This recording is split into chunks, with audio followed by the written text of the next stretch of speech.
Hey, my narcissistic abuse family.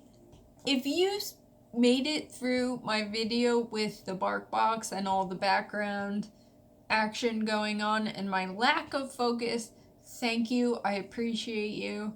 I apologize for the not ideal circumstances under which I was filming. I was doing it because I felt really strongly about the topics and I really wanted to get the message out there. So hopefully this will be calmer.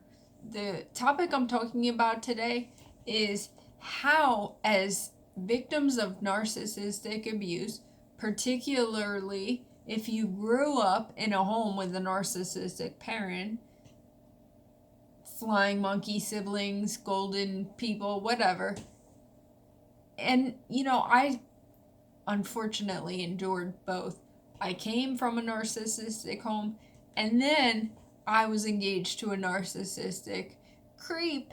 But regardless, that has such a profound impact on you, your psyche, your self awareness, your self confidence, your self esteem. So it often results in social anxiety and just almost a paralyzing effect of feeling so self conscious and so doubtful of yourself.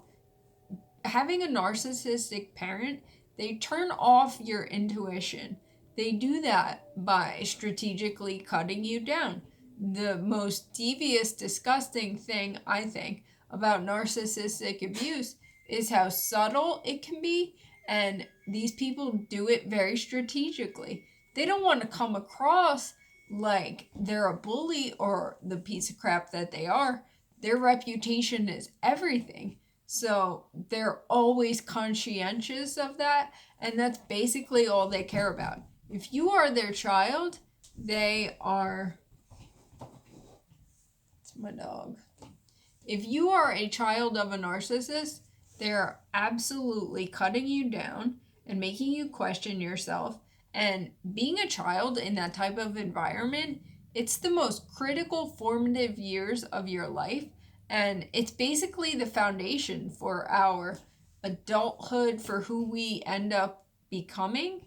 And it sets the stage for how healthy we are in terms of our psyche, our emotional health, our mental health, and it can result in physical problems as well. There's my wheelchair. So make no mistake, if you come from a toxic, narcissistic upbringing, you can attribute your self consciousness, social anxiety to those people. I have a great quote. Some people try to be tall by cutting off the heads of others. I've used this in other videos because it's so applicable. And that's by Paramahansa Yogananda. So some people try to be tall by cutting off the heads of others. This is the whole narcissistic strategy. These people are inherently miserable inside. They have just deep, dark issues that they have not dealt with. So they have left this trauma, these issues unaddressed for so long. It has manifested into a pervasive personality disorder. That is what impacts their relationships with others. And they basically have no relationships with others. They have no meaningful or substantial relationships with others.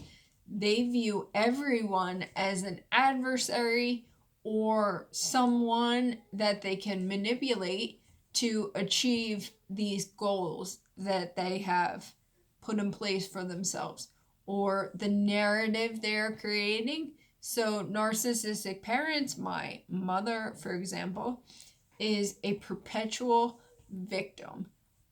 Therefore, I am vilified. I'm always the villain. I'm always the wrongdoer. I finally went no contact. Best decision I've ever made. And no doubt she's crying to anyone that will listen how terrible I am, and they've treated me this way my entire life. I wanted to say as well that I'm going to do an Instagram post about this, but if you're a victim of a narcissistic abuser, you have lost yourself. If you grew up in this environment, you have no self-awareness.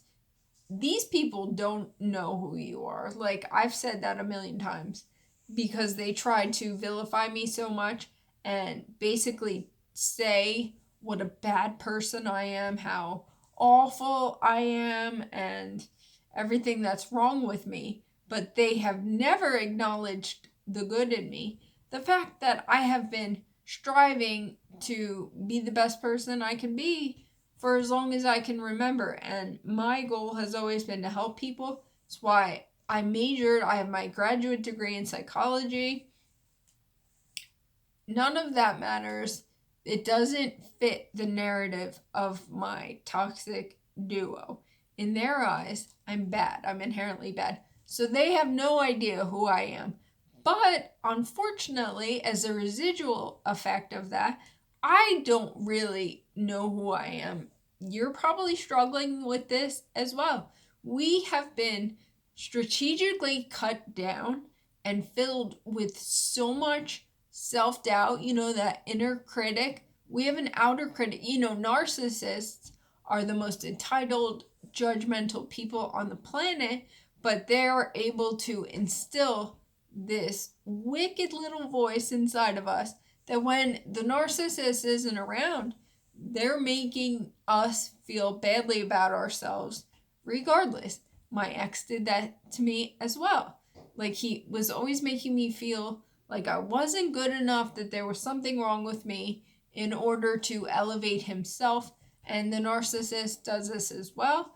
As a daughter of a narcissistic mother, I was her competition. I was her adversary. So she sought out to sabotage me in whatever way that she could.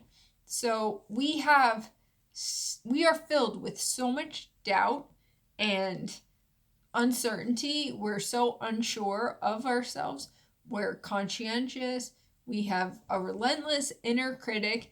This is all the toxic beliefs put in place by our narcissistic abusers.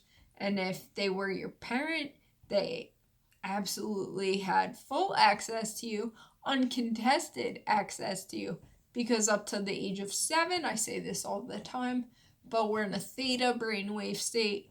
We're little sponges. We just absorb everything around us and we take it to be factual, basically. So if we've been treated like we're always bad, we're always a problem, we're always a burden, that's something that we end up believing. I had my theta brainwave healing.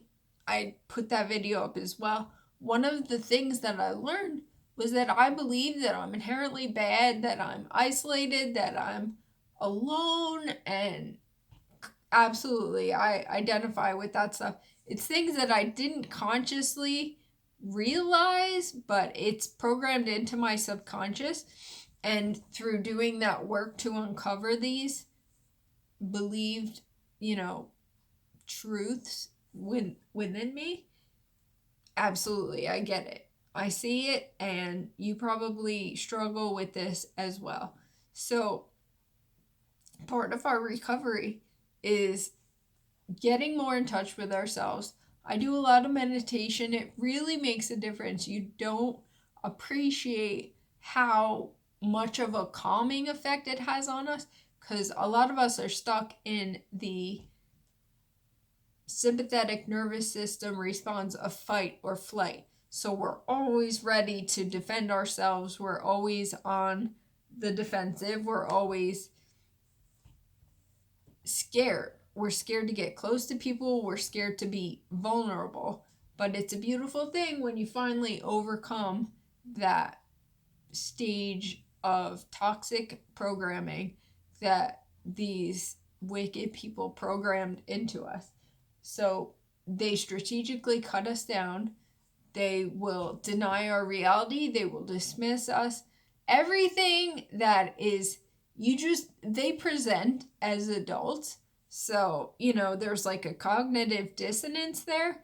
You see these people and they look like mature adults, but their behavior is the polar opposite. They are just blatantly denying factual evidence. They'll do historical revisionism, toxic amnesia. I've talked about all these things. But the worst thing is that they're constantly dismissing you. If you're in a romantic relationship, they'll tell you that you're crazy or that you're needy, or because you have, basic consideration that you're asking for that they don't want to provide because they're children and all they care about is themselves. They have no regard for you. They have no respect for you. Same thing with narcissistic parents. So these people have strategically been cutting us down since birth, if that's your parent. And it's disgusting. And this is a crucial impact, damage that they have done to us. Always questioning ourselves, social anxiety. So we need to overcome that by self-love, being self-aware, and just making a conscious effort to override these toxic beliefs that have been imprinted within us. So, okay, please subscribe. I hope I provided you guys with some useful information in this video. I love you all. We're bumped and we're bruised, but more than anything, we're blessed because we're overcoming this trauma and we're much better people because of it. Much better people than the narcissist can ever hope to be. So, all right. I appreciate you all. I'll be back soon.